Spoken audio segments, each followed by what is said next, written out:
Well, my husband, in his infinite wisdom, bagged up the cedar chips so they'd stay nice and dry. And that's super great. Except for when I carefully untied it right here to open it up, to my dismay, I found that the little door that I made in the bag from the factory is way down here at the bottom of this white outer bag. So here we are today, and things are going crazy. Looking around here. Woohoo! That's just one side, ladies and gentlemen. This is potatoes. And we started it out shallow on purpose. It's actually built upon a layer of vegetable matter from over here, and then some wood chips and soil, and then more. And when I say wood chips, I'm use cedar bedding. I like it. It keeps the bugs away. It's cut. It doesn't get mushy real quick. And it makes a really also great top layer to keep cutworms and other different bad insects out after they start sprouting above ground. And a moisture a barrier, and a good nurse type of cover when the weather's still a little frosty. Matter of fact, these wood chips saved the life of some of my peppers over here. So anyways, back to the potatoes. We do them shallow.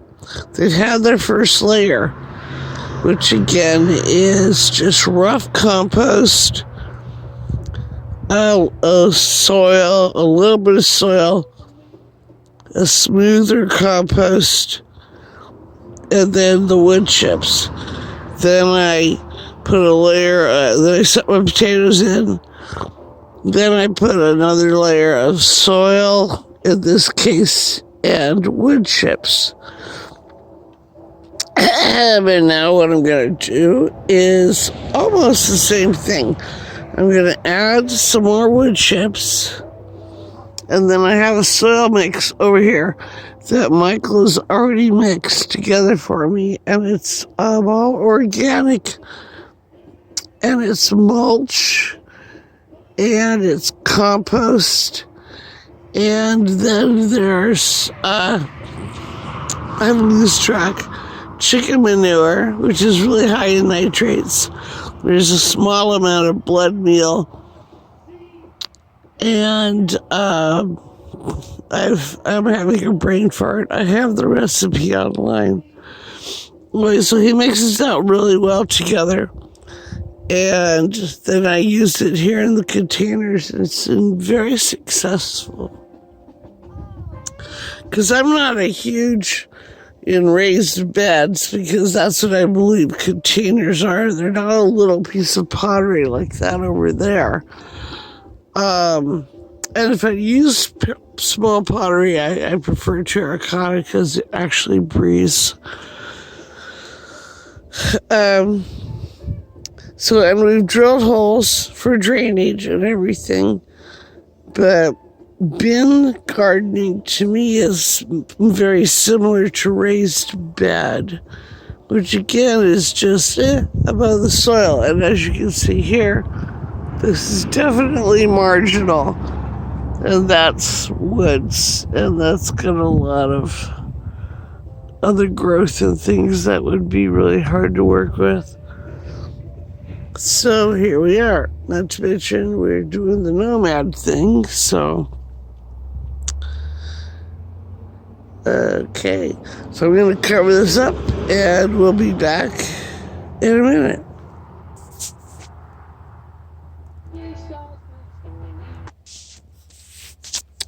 Now, if Michael were here right now, he's off working on a friend's car.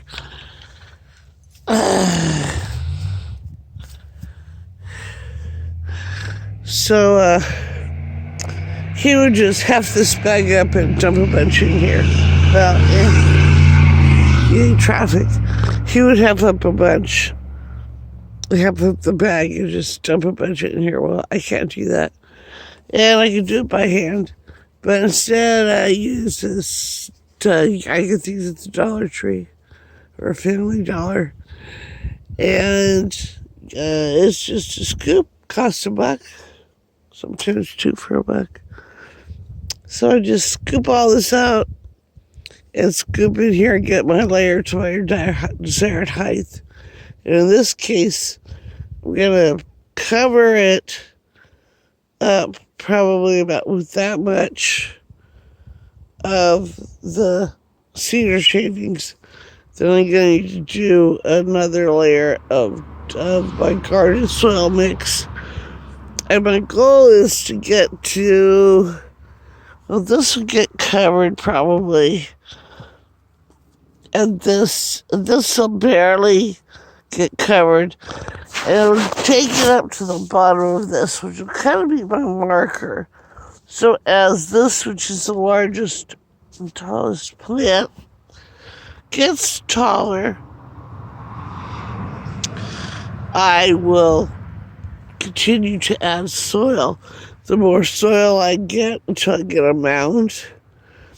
And then I'll probably put up some hardware cloth and start doing more straw or, again, more shavings and a little bit less and less soil. But I will create a mound inside a zone here. So I might have to put up some hardware cloth or something to keep it growing, depending upon how tall it gets during the season. Because when the plant dies off and withers, that's when you know you've got, well, it starts to bloom, it dies off, it withers, and then you just kind of let it sit there for a little bit. And after your first frost, that's how I always work with it, or right before. I harvest them. In this case, with a bin, you just spread out a tarp and dump them out. And then grab your potatoes and you're done. Way easier than digging. So that's what we're going to do. And I'm going to be back with some progress. I don't want to make these videos too long. My phone is fussy.